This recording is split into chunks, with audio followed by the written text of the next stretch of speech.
warahmatullahi wabarakatuh. Hai anak-anak hebat, bertemu lagi dengan saya Kurnia Widyaningsih dari SDN Miji 4 Kota Mojokerto, Jawa Timur. Kali ini kita akan belajar tentang menilai kejadian yang terdapat dalam cerita. Kompetensi dasar yang akan kita pelajari adalah yang pertama, menguraikan pendapat pribadi tentang isi buku sastra, cerita, dongeng, dan sebagainya. Dan KD 4.5 adalah menyajikan petunjuk penggunaan alat dalam bentuk teks tulis dan visual menggunakan kosakata baku dan kalimat efektif. Sedangkan tujuan pembelajaran yang akan kita capai adalah yang pertama, setelah membaca cerita tentang angsa dan telur emas, siswa mampu menilai cerita secara terperinci. Dan yang kedua adalah setelah membaca cerita tentang angsa dan telur emas, siswa mampu menjelaskan alasan dari penilaian cerita secara lisan dan tulisan secara perinci.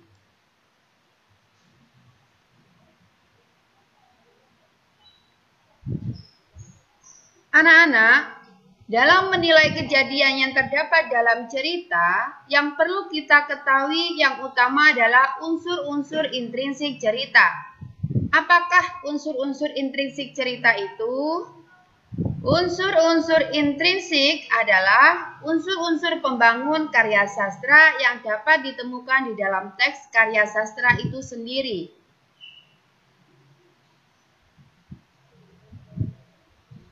Unsur-unsur intrinsik cerita itu ada 5. Yang pertama adalah tema, yang kedua adalah tokoh dan penokohan, yang ketiga alur, yang keempat latar, dan yang terakhir adalah amanat. Tema. Tema adalah gagasan, ide, atau pikiran utama yang mendasari suatu cerita.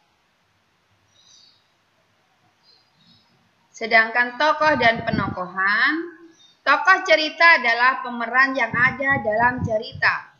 Penokohan itu sama dengan watak ya. Jadi ada tokoh protagonis dan ada tokoh antagonis. Tokoh protagonis adalah tokoh yang memiliki sifat baik.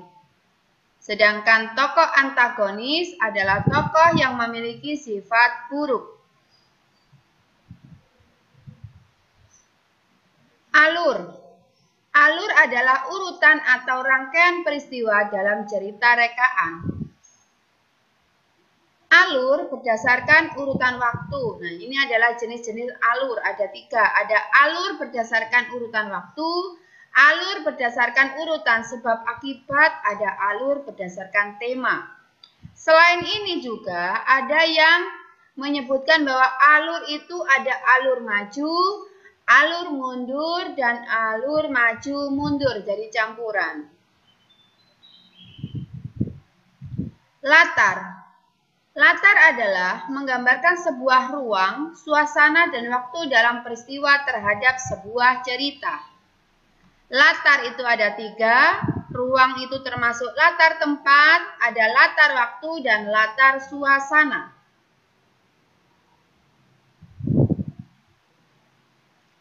Amanat. Amanat adalah pesan moral yang didapat setelah kita selesai membaca cerita. Ya, itulah tadi unsur-unsur intrinsik yang harus diketahui sebelum kita melakukan menilai cerita. Langsung saja, ayo membaca cerita. Angsa dan telur emas.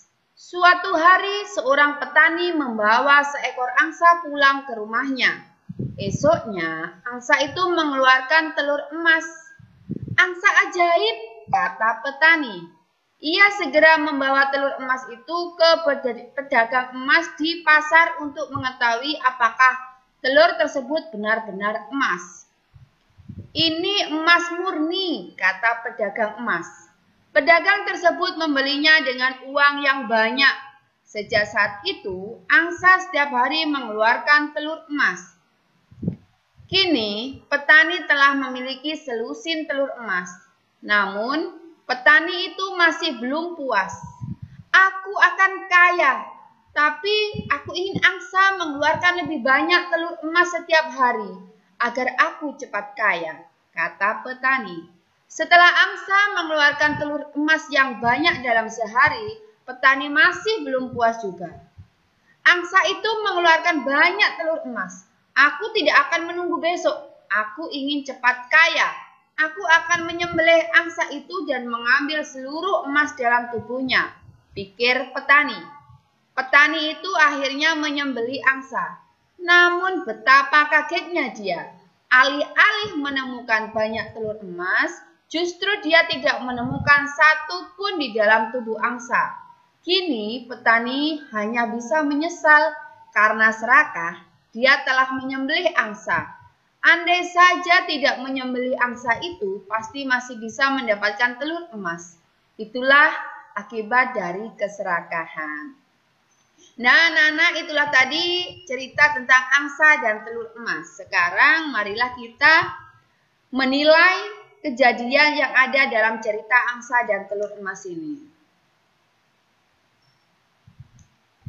Nah, kita menilai kejadian yang terdapat dalam cerita ini berdasarkan unsur-unsur intrinsiknya tadi. Yang pertama, tema dalam cerita tadi adalah keserakahan dan ketidaksabaran petani tadi. Tokohnya yang ada di cerita tadi ada petani, ada angsa yang bertelur-telur emas tadi ya, dan ada pedagang emas. Penokohan sama dengan watak. Jadi petani tadi wataknya adalah baik hati ketika menolong angsa awalnya dan tamak ketika menginginkan banyak emas. Sedangkan angsa tadi itu baik hati karena tetap bertelur ya. Dan pedagang emas tadi baik hati karena jujur. Jujur dalam memberitahu informasi bahwa itu adalah telur yang benar-benar emas. Alur, berdasarkan cerita tadi, alurnya adalah urutan sebab akibat. Ya, atau namanya alur maju. Untuk latarnya, ada latar tempat. Latar tempatnya tadi ada di rumah petani dan pasar. Pasar ini ketika menjual emasnya. Latar waktunya itu pagi dan sore hari. Latar suasananya tadi cerah, karena tidak digambarkan adanya hujan atau mendung. Amanat dari cerita itu ya, cerita ini mengajarkan anak untuk tidak menjadi orang yang serakah. Untuk meraih kesuksesan diperlukan kerja keras dan kesabaran. Orang yang serakah dan tidak sabar hanya akan mendapat kerugian. Nah, itulah tadi menilai kejadian yang terdapat dalam cerita petani, angsa dan telur emas ya. Oke, terima kasih. Thank you. Mudah-mudahan apa yang disampaikan tadi bermanfaat ya. Sampai ketemu di video pembelajaran selanjutnya. Wassalamualaikum warahmatullahi wabarakatuh.